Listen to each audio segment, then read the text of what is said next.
حدیث مبارک دی پیغمبر علیہ السلام فرمائی الغیبت اشد من الزنا، دا غیبت دا زنا نا هم سخت گناہ ہے۔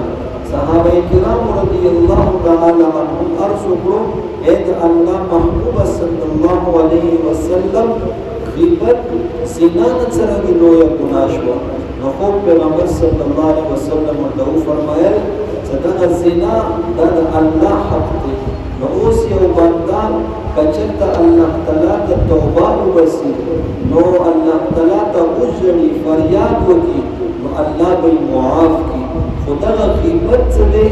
نو دې کې به الله تعالی نه هم بخښنه معافي غواړي، توبه به وباسي، خو یوازې په دې باندې نه خلاصېږي، بلکې چا غیبت کړی دی هغه زړه ته دردولی دی، نو هغه نه به هم بخښنه غواړي، که هغه ته معاف کړي نو بیا به الله تعالی ته معاف کوي.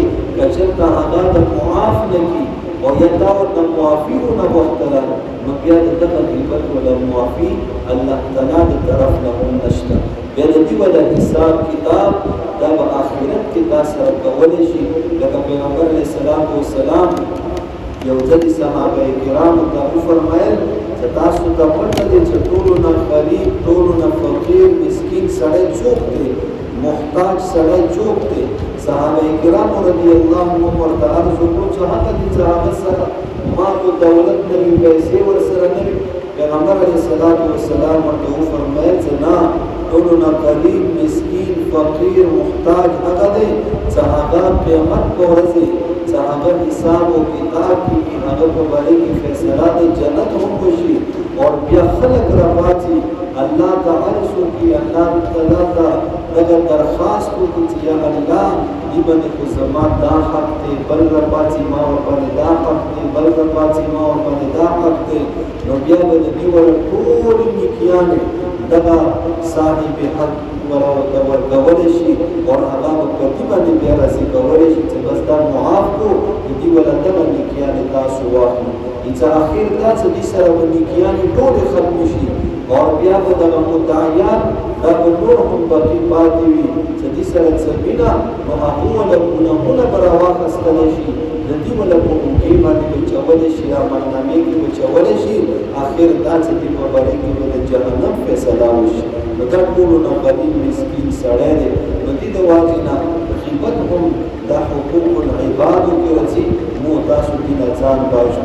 خو پیغمبر صلی الله علیه وسلم د معراج سفر یوه واقعه بیانوي چې معراج په سفر کې اجماع تلل چې خلکو باندې وشولو چې د هغو له نوکونه دا د تانبې وله دي، د وسپنې نوکونه دي، او دې سره د خپل مخونو نه یې غوښې شو کولی او خپل بدن نه یې غوښې شو کولی. اجماع حضرت جبریل علیه السلام ته پوښتنه ورنه وکړه چې ای جبریل دا کوم خلک دي، دا څوک دي؟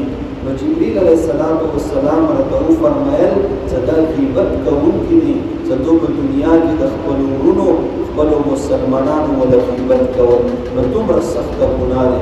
او همدارنګې د غیبت ولا یوه ګناه دا دی چې کوم سړی د چا ولا غیبت کوي، د تا ولا څومره نیک اعمال دي، دغه نیک اعمال دا د هغه په عملنامې کې لیکلی شي. نو ته ځکه یې چې کله چې اول غیبت کوامه، چې کله غیبت کوې، نو د هغه چا ولا غیبت کوه چې هغه ټولو نه زیات تاته ګران وي، یعنې د خپلې مور غیبت کوه، خپل پلار غیبت کوه، د خپل سکا ورور ولا غیبت کوه. ولې؟ ځکه د تا ولا دغه اعمال ته هغه ته خو لاړ شي که نه. نو دې د واجې نه مونږ او تاسو ته پکار دي چې یو بل ولا غیبت ما کړو، او چې غیبت ولا مجلس وي نو کوشش ته پکار دی چې هغه خبره سړی بدله کړي. خطا ته چا غیبت کول، نو هغه خبره بدله کړه، موضوع بدله کړه. که داسې مجلس کې داسې جامې کې ناست دی چې هغه مجلس ته غیبت ولو، نو ته هغه موضوع بدله کړه چې دغه غیبت دا ختم شي.